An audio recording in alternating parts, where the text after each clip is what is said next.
الحمد لله رب العالمين، والصلاة والسلام على من كان نبيا وآدم بين الماء والطين وآله وأصحابه أجمعين إلى يوم الدين. أما بعد،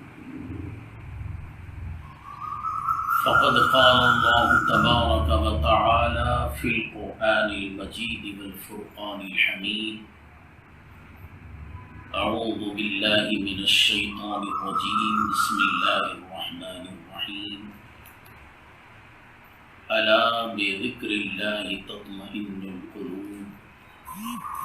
صدق الله العظيم وبلغنا رسوله النبي الكريم، ونحن على ذلك ما قال ربنا لمن الشاهدين والشاكرين، والحمد لله رب العالمين. عزیزان محترم، بزرگان ملت،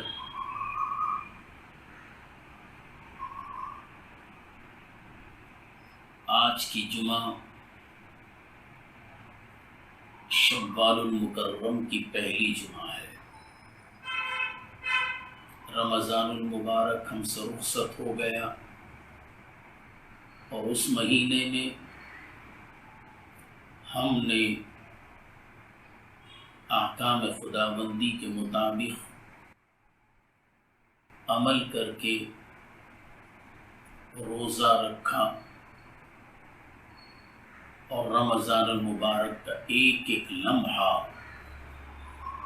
ذکر و اذکار، تلاوت قرآن میں گزارا۔ اور یہ مہینہ شوال المکرم کا، اور اس مہینے میں بھی ہمیں چاہیے کہ جس طریقے سے اللہ و رسول کی فرما برداری کرتے ہوئے ہم نے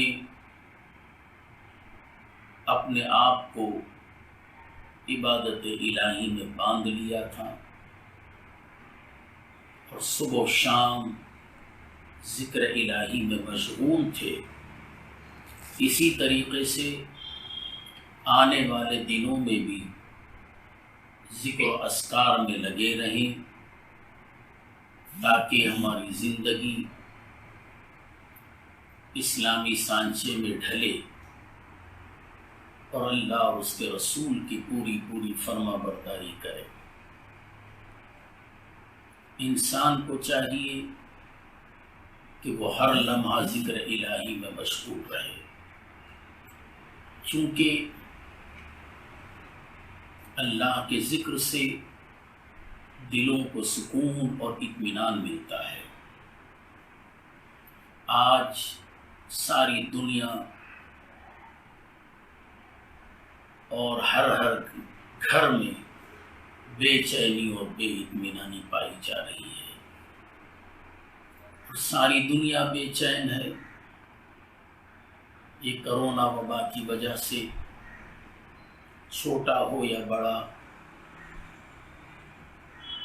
جوان ہو یا کوئی اور، صرف ایک ملک نہیں بلکہ ساری دنیا کے لوگ، ہر مذہب و ملت کے لوگ، چاہے وہ مسلمان ہوں، چاہے وہ عیسائی ہوں، چاہے وہ ہندو ہوں، بدھسٹ ہوں، سب کے سب اس کرونا وبا کی وجہ سے پریشان ہیں۔ مگر دوستو، اس پریشانی کا علاج ایک ہی ہے، وہ یہ ہے کہ باوضو رہیں اور ہر لمحہ ہر ساعت اللہ تعالیٰ کے ذکر میں مشغول ہو جائیں، اور ذکر الہی کی وجہ سے ہی بے چینی اور بے اطمینانی دور ہوتی ہے۔ اور یہ ذکر جب تک ہم کرتے رہیں گے، اللہ کا ذکر، سکون اور راحت میں رہیں گے۔ بلکہ یوں کہیے جو اللہ کا ذکر کرتا ہے وہ زندہ ہے، جو اللہ کے ذکر سے غافل ہے وہ مردہ ہے۔ آپ کہیں گے کہ انسان چلتا پھرتا بھی ہے، کھاتا پیتا بھی ہے، سوتا جاگتا بھی ہے، سانس بھی لے رہا ہے، مردہ کیسے ہو گیا؟ اس لیے کہ ذکر الہی کرنے والا صرف اس کی زبان ہی ذکر نہیں کرتی، بلکہ اس کے سارے اعضاء و جوارح بھی ذکر الہی کرتے ہیں، وہ زندہ ہے۔ اور جو ذکر الہی سے غافل ہے وہ مردہ ہے۔ مثال کے طور پر میں عرض کروں، کلہاڑا اسی درخت پہ چلتا ہے جو درخت ذکر الہی سے غافل ہے، اور جو درخت اللہ تعالیٰ کے ذکر میں مشغول ہے اس درخت پہ کلہاڑی نہیں چلتی۔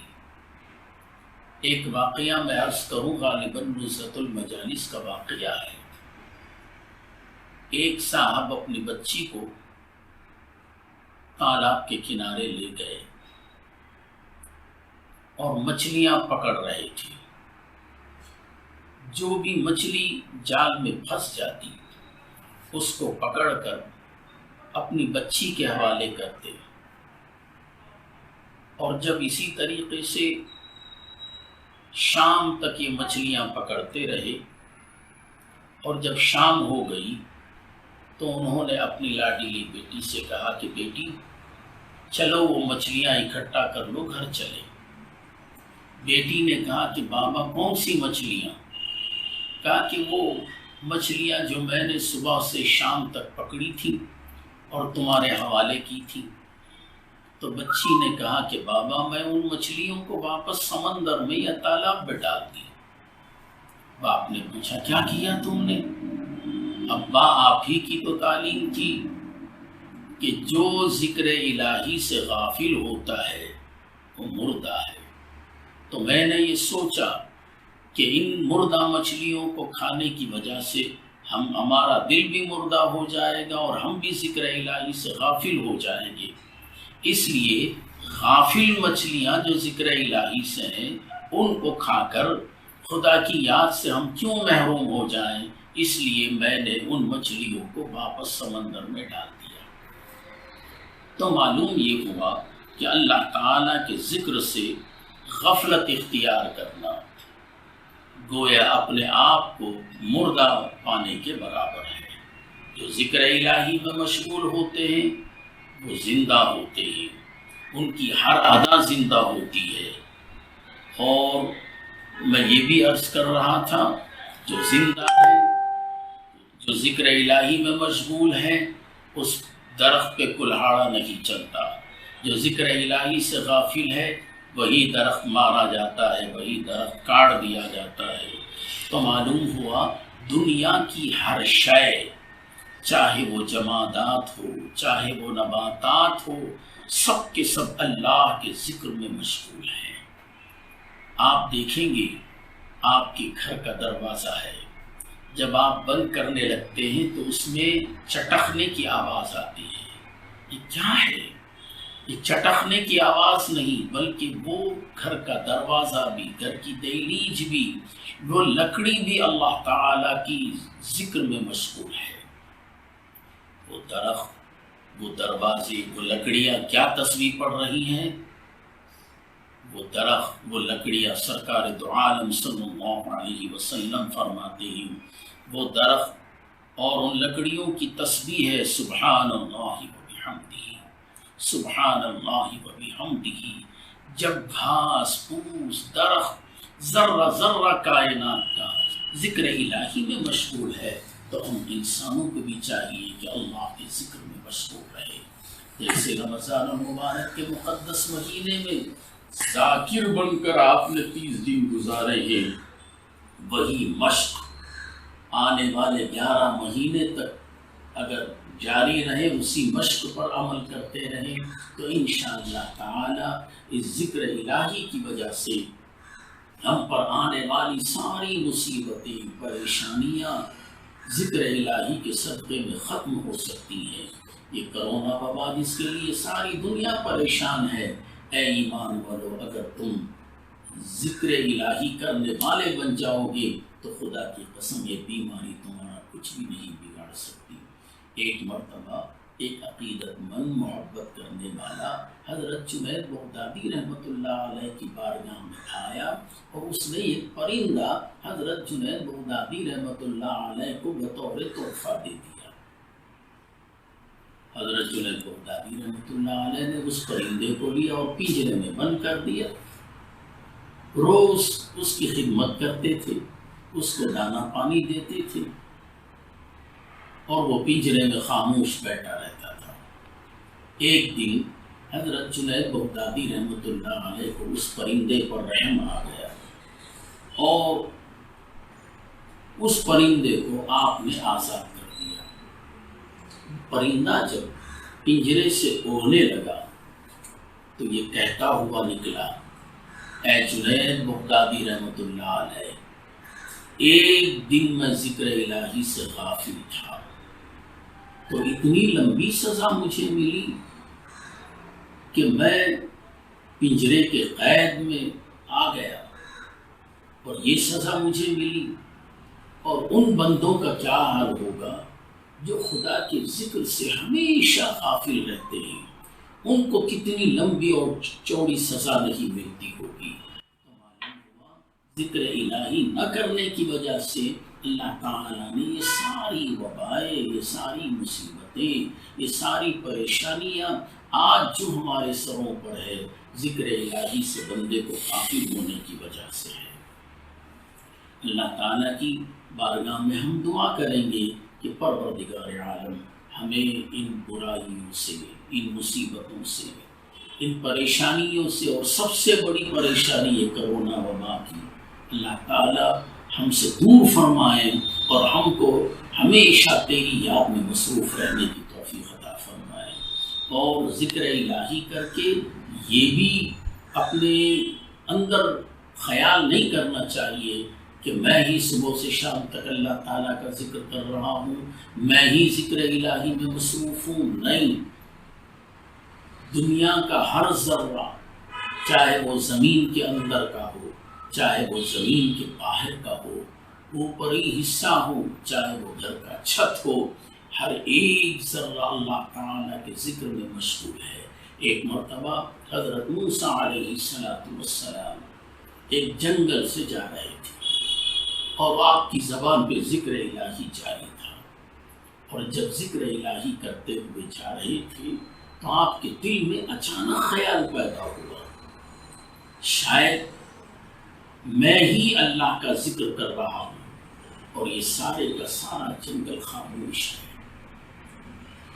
تو اللہ تعالی نے فرمایا، اے موسیٰ یہ دل و دماغ سے نکال دو، ان من شیء الا یسبح بحمدی کے مطابق کائنات کا ذرہ ذرہ میری تسبیح اور میری بڑائی بیان کر رہا ہے۔ حضرت موسیٰ علیہ السلام کو پھر حکم دیا، اے موسیٰ اضرب بھی، زمین پر تم اپنا عصا مارو، اضرب بعصاک الارض۔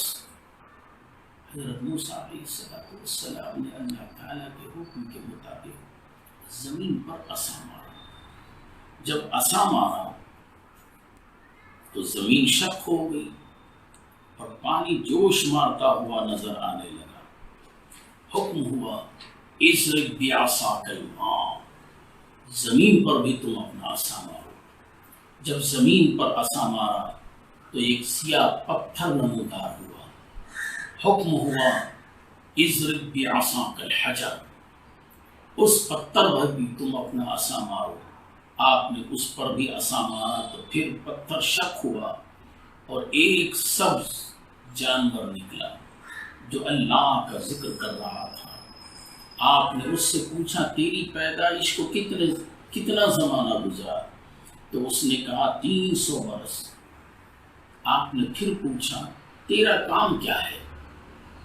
اس نے کہا کہ صرف میرا کام اللہ کا ذکر کرنا ہے، اللہ کو پکارنا ہے، اللہ کی یاد کرنا ہے۔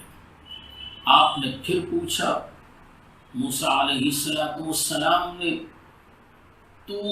تیری غذا کیا ہے، کیا کھاتا ہے، کیا پیتا ہے؟ وہ سبز رنگ کا جانور جواب دیتا ہے، اے موسیٰ علیہ السلام، صبح اور شام میرے لیے 2 قطرے پانی کے ملتے ہیں، میں اس خوف سے وہ 2 قطرے پانی کے نہیں پیتا کہ یہ 2 قطرے پانی پینے میں جو وقت نکل جاتا ہے اس وقت تک میں ذکر الہی سے محروم ہو جاؤں گا، اس لیے میں ذکر بھی نہیں کرتا۔ بس اتنا کہا اور وہ سبز رنگ کا جانور پھر زمین کے اندر چلا گیا۔ معلوم ہوا اس سے کہ جو یاد الہی میں مصروف رہتے ہیں، اللہ کا ذکر کرتے ہیں، تو وہ بندہ کبھی پریشانی اور مصیبت کے اندر مبتلا نہیں ہوتا اور ناگہانی موت اس کو نہیں آتی۔ ہاں کبھی کبھی ایمان والوں پر بھی مصیبتیں اور پریشانیاں آتی ہیں، یہ ان کے ایمان کا امتحان ہوتا ہے۔ جیسے حضرت یعقوب علیہ السلام پر بیٹے کو جدا کر کے رب کائنات نے امتحان لیا، بصارت کو ضائع کر کے امتحان لیا، لیکن آنکھیں چلی جانے کے بعد، بیٹے کے جدا ہو جانے کے بعد بھی حضرت یعقوب علیہ السلام یاد الہی سے غافل نہیں ہوئے۔ حضرت ابراہیم علیہ السلام کی طرف ذرا نظر دوڑا کے دیکھیے، منجنیق میں بیٹھے ہوئے ہیں، آگ دہک رہی ہے، آسمانوں سے باتیں کر رہی ہیں، اس کے باوجود بھی آپ یاد الہی سے غافل نہیں ہوئے اور آگ میں جا رہے ہیں۔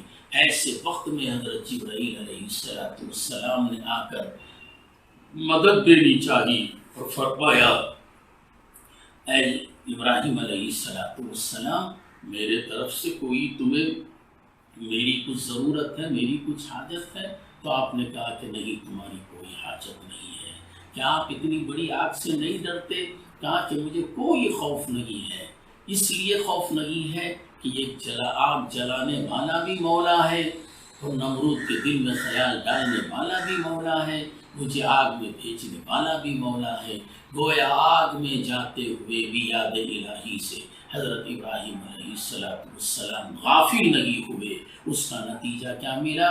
ہمارے لیے بھی سبق ہے۔ اللہ تعالیٰ نے آگ کو حکم دیا، یا نار کونی بردا وسلاما علی ابراہیم، اے آگ ٹھنڈی اور سلامتی والی ہو جا، میرا پیارا، میرا لاڈلا تیری گود میں آ رہا ہے، تیری باہوں میں آ رہا ہے۔ جب میرے ابراہیم آگ میں پہنچے تو آگ کو گلے گلزار پایا، دیکھنے والوں کی نگاہیں دیکھ رہی تھیں کہ وہ آگ کے شعلے بلند ہو رہے ہیں، مگر ابراہیم علیہ السلام کے لیے وہی آگ کے شعلے گلاب کا پھول بنے ہوئے تھے اور حضرت ابراہیم علیہ السلام اس آگ میں کھیل رہے تھے۔ معلوم ہوا اس سے کہ اے ایمان والو، اے ابراہیم علیہ السلام کی ملت والو، حضرت ابراہیم علیہ السلام کے طریقہ کار پہ چلتے ہوئے ہر لمحہ یاد الہی کے اندر مصروف ہو جاؤ اور اللہ تعالیٰ کا ذکر کرتے ہوئے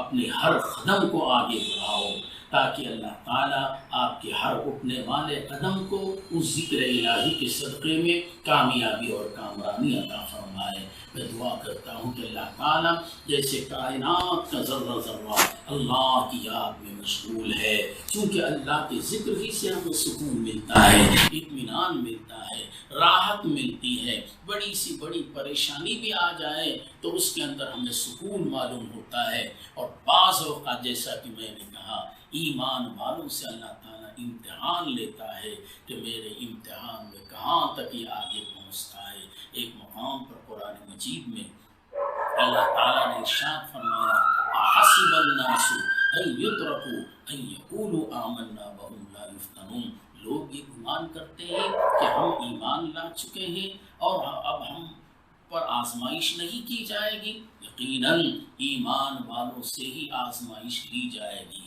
ان سے امتحان لیا جائے گا۔ جتنا ایمان بڑا ہوگا، جتنا ایمان اونچا ہوگا، اس قدر اونچا امتحان اس سے لیا جائے گا۔ تو اللہ تعالیٰ فرماتا ہے ہاں ہم ضرور آزمائش لیں گے، ان سے امتحان لیں گے۔ اور کیسے لیں گے؟ اللہ تعالیٰ نے قرآن میں فرمایا وَلَنَبْلُوَنَّكُمْ بِشَيْءٍ مِّنَ الْخَوْفِ وَالْجُوعِ وَنَقْصٍ مِّنَ الْأَمْوَالِ وَالْأَنفُسِ وَالثَّمَرَاتِ۔ اللہ تعالیٰ امتحان لے رہا ہے، ہم ضرور آزمائیں گے اس ایمان والے کو کہ اس کا ایمان کتنا پختہ ہے، یہ دیکھنا چاہیں گے۔ وَلَنَبْلُوَنَّكُمْ بِشَيْءٍ مِّنَ الْخَوْفِ، سب سے پہلے ہم ڈر سے آزمائیں گے کہ وہ دنیا والوں کو ڈرتا ہے یا خدا کو ڈرتا ہے۔ اب وہ دنیا والے کی ہر ڈرانے کو وہ خندہ پیشانی کے ساتھ برداشت کر لیتا ہے کہ میں تم سے نہیں ڈروں گا، میں صرف اللہ سے ڈرتا ہوں۔ آج ہمارا عالم کیا ہے؟ ہم اللہ سے نہیں ڈر رہے ہیں، کرونا سے ڈر رہے ہیں۔ کرونا کا خوف ہمارے دل میں ہے۔ کیا ہی اچھا ہوتا کہ تم اپنے ایمان کا امتحان دیتے ہوئے کہیں کہ ہمیں یہ موت آئے یا نہ اس کی ہمیں کوئی پرواہ نہیں ہے، صرف ہم اللہ سے ڈرنے والے ہیں۔ تو ایمان والے اس امتحان میں کامیاب ہوئے۔ تو پھر اللہ تعالیٰ نے ان سے امتحان لیا، والجوع، بھوک سے، کھانا ملے نہ ملے، بھوکے مر جائیں اس کی کوئی پرواہ نہیں ہے، مگر ایمان کو ہاتھوں سے جانے نہیں دیں گے۔ اپنے بال بچوں سے بھوکے رہے۔ دیکھنا ہو اس منظر کو تو کربلا میں دیکھو، اللہ کے پیارے حسین نے اپنے بچوں کو بھوکا رکھا، اپنے بچوں کی تڑپ کو دیکھا، بلبلاتے ہوئے دیکھا، مگر ظالموں کے آگے گھٹنے نہیں ٹیکے، بلکہ اللہ کا شکر ادا کرتے رہے اور اس امتحان میں کامیاب رہے۔ وَنَقْصٍ مِّنَ الْأَمْوَالِ، یہ چوتھا مقام ہے۔ مالوں میں نقصان دے کر، تجارتوں میں نقصان دے کر اللہ تعالیٰ ایمان والوں کو آزماتا ہے۔ اس میں بھی جب وہ کامیاب ہو جاتے ہیں، وَالْأَنفُسِ وَالثَّمَرَاتِ، جانوں کے ذریعے آزماتا ہے، یعنی ان پر مصیبتیں آتے ہیں، بیماری میں مبتلا کر دیتا ہے، اور کبھی کبھی ایمان کو بچانے کے لیے وہ ایمان والا اپنی جانوں کو بھی قربان کر دیتا ہے۔ جیسے کربلا میں حضرت امام حسین رضی اللہ تعالیٰ عنہ نے اپنے ایمان کی بقا کے لیے، اسلام کو پھر سے زندگی دینے کے لیے آپ نے اپنے بچوں کی قربانی دی، افسوس نہیں کیا، بھائی بھتیجوں کی قربانی دی، افسوس نہیں کیا، بلکہ یہی کہتے رہے کہ میرا ایمان سلامت رہے، میرے نانا کا دین سلامت رہے۔ اور آخر میں آپ نے سب کو قربان کرنے کے باوجود بھی یہ نہیں کہا اتنی قربانیاں دے چکا ہوں اب میں کہیں کو قربانی دوں، نہیں، بلکہ آپ نے کہا کہ ساری میرا خاندان قربان ہو جائے مگر میرا ایمان سلامت رہے گا۔ اور اسی سلامتی کے ساتھ آپ نے اپنے آپ کی بھی قربانی دے دی۔ جب آپ نے اپنی قربانی دے دی تو ساری دنیا آپ کی قربانی کو صبح قیامت تک سراہتی رہے گی۔ اور اسی بنیاد پر ایمان جان دے کر آپ نے اپنے آپ کو کمزور نہیں سمجھا، حقیر نہیں سمجھا۔ جس نے اسلام کی خاطر ان چاروں چیزوں کی قربانی دے دیتا ہے، اللہ تعالیٰ کی بارگاہ میں وہ بڑا مقبول، بڑا عظمت والا ہو جاتا ہے۔ دیکھو اس وقت سے لے کر آج تک ساری دنیا امام حسین اور اہل بیت کو پکارتی ہے، ان کو یاد کرتی ہے۔ جس نے ظلم کیا اس کا نام لینے کے لیے بھی کوئی تیار نہیں ہے۔ حضرت امام حسین کی شان اور عظمت کو اللہ تعالیٰ نے اس قدر بلند فرمایا، آپ کی بلندی کا ذکر ہم ان چھوٹے منہ سے کیا کر سکتے ہیں۔ ان کی بلندی کو اگر سمجھنا ہو تو حضرت خواجہ اجمیری رحمۃ اللہ تعالی علیہ کے اس کلام کو یاد کرو، شاہ است حسین، بادشاہ است حسین، دین است حسین، دین پناہ است حسین۔ شاہ کون ہے؟ امام حسین ہے۔ دین کون ہے؟ امام حسین ہے۔ نبی پاک علیہ السلام کے بعد اس عظیم دین کو بچانے کے لیے آپ نے اپنی قربانی دے دی، اور اسلام کے اس کلمے کو لا الہ الا اللہ کی بقا کے لیے آپ نے ساروں کی قربانی دے دی، اور کلمہ لا الہ الا اللہ کو بلند فرمایا۔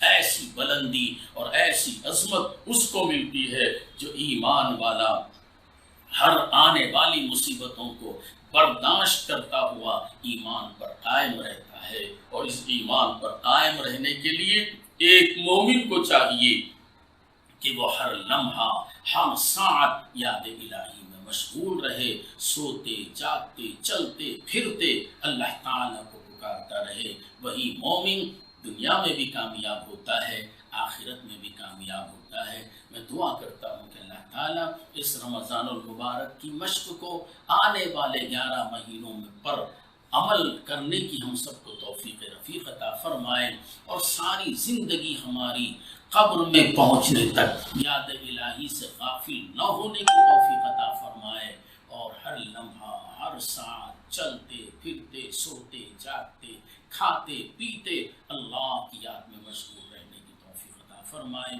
ربنا تقبل منا انك انت السميع العليم وتب علينا انك